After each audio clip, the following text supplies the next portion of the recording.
নবম শ্রেণীর ভূগোল দ্বিতীয় পর্যায়ক্রমিক মূল্যায়নের জন্য রায় ও মার্টিনের প্রশ্ন বিচিত্রা থেকে 14 নম্বর সেটের MCQ করে দেখো। রামকৃষ্ণ মিশন সারদা মন্দির গার্লস হাই স্কুল সরিষা। প্রথমে দেখো, নিরক্ষীয় তল থেকে উত্তর মেরুর কৌণিক দূরত্ব। তাহলে নিরক্ষীয় তলের হচ্ছে তোমার 0 আর উত্তর মেরু হচ্ছে 90। তাহলে 90 থেকে বিয়োগ করলে পাবো 90 ডিগ্রি উত্তর পাবো।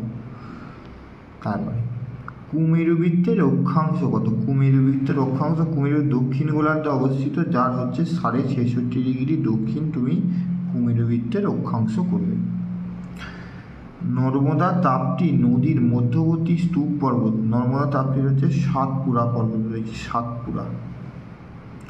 পৃথিবীর বৃহত্তম পর্বত বেষ্টিত মালভূমির নাম হচ্ছে তিব্বত মালভূমি। কোন আগ্নেয় শিলায় গঠিত পাহাড়ের মাথা হচ্ছে গোলাকার? গ্রানাইট। ভারতের খনিজ ভাণ্ডার নামে খ্যাত বিখ্যাত রাজ্য হলো? খনিজ ভাণ্ডার বলা হয় ছোটনাগপুর। ছোটনাগপুর মালভূমি অবস্থিত কোথায়? ঝাড়খণ্ডে।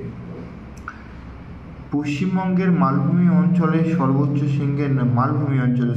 শৃঙ্গের নাম হচ্ছে গোরখাপুরু। বিভাগ ক্ষয়ে বলছে পূর্ণ বাক্যে উত্তর দাও। কোন দ্রাঘিমা রেখা পৃথিবীর পূর্ব ও পশ্চিম গোলার্ধের তারিখ বিভাজনের কাজ করে? কোন দ্রাঘিমা রেখা পূর্ব ও পশ্চিম গোলার্ধের বলেছে? পূর্ব গোলার্ধে হচ্ছে তারিখ হচ্ছে 0 ডিগ্রি, যেটার নাম হচ্ছে মূলমধ্য রেখা।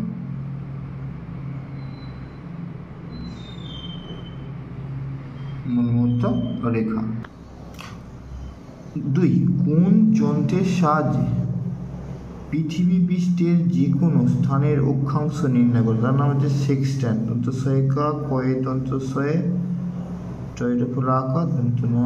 সেক্সট্যান্ট। তুরানের নিম্নভূমি একটি ড্যাশ ধরনের সমভূমি। একটি তুরানের নিম্নভূমি একটি অবনত।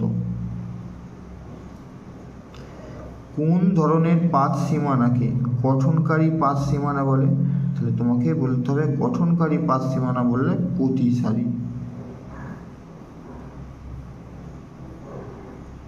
প্রতিসারী পাত সীমানাকে। কোন জলবায়ু অঞ্চলে যান্ত্রিক আবহাওয়ায় বেশি দেখা যায়? উষ্ণ মরু জলবায়ু অঞ্চলে।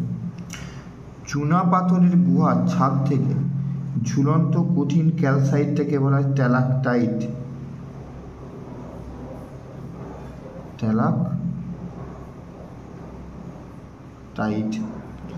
অসমের রাজধানীর নাম কি? অসমের রাজধানীর নাম হচ্ছে দিসপুর। দামোদর নদ ঝাড়খণ্ড রাজ্যের পালামৌ জেলায় ছোটনাগপুর মালভূমির কোন পাহাড় থেকে উৎপন্ন হয়েছে? এটা লিখবে খামারপাত পাহাড় থেকে উৎপন্ন হয়েছে। বিভাগ খ গুলো দেখো একবার, আর বিভাগ ক আর বিভাগ খ গুলো একবার দেখে নাও। আর 5 নম্বরে 3টের মধ্যে একটা করতে হবে, একবার দেখে নাও।